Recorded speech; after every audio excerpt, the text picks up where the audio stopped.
আসসালামু আলাইকুম। Lifestyle with বউ শাশুড়ি পেজের পক্ষ থেকে স্বাগতম জানাচ্ছি। আশা করি আপনারা সবাই ভালো আছেন। আলহামদুলিল্লাহ আমরাও ভালো আছি। আজকে আমি সামুদ্রিক পোয়া মাছ রান্না করতেছি। রসুন, পেঁয়াজ বাটা, সব ধরনের গুঁড়া মশলা, টমেটো কুচি দিয়ে দিয়েছি। খুব ভালো করে কষিয়ে নিয়েছি। এখন পোয়া মাছগুলো দিয়ে দিব। এই হলো পোয়া মাছ, আমার বৌমা ধুয়ে রেখেছে। এইগুলো এখন আমি দিয়ে দিব, একটা একটা করে মশলার মধ্যে দিয়ে দিব। বেশি নাড়াচাড়া করলে মাছটা ভেঙে যাবে, আস্তে আস্তে রান্না করতে হয়।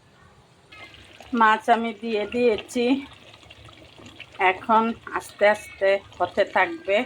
বেশি নাড়াচাড়া করা যাবে না, করলে পোয়া মাছ নরম মাছ তো ভেঙে যাবে। পোয়া মাছ আমার হয়ে গিয়েছে। আমি বেশ কিছু পরিমাণ কাঁচামরিচ মাঝখান থেকে চিড়েও ধনিয়া পাতা কুচি দিয়ে দিয়েছি।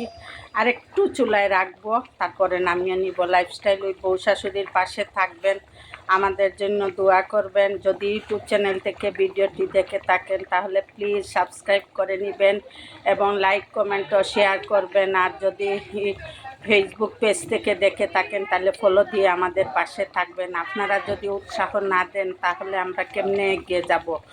ইনশাল্লাহ আপনারা আমাদেরকে এগিয়ে নিয়ে যাবেন, এই আশা আপনাদের কাছে। আল্লাহ হাফেজ। আসসালামু আলাইকুম ওয়া রাহমাতুল্লাহি ওয়া বারাকাতুহু।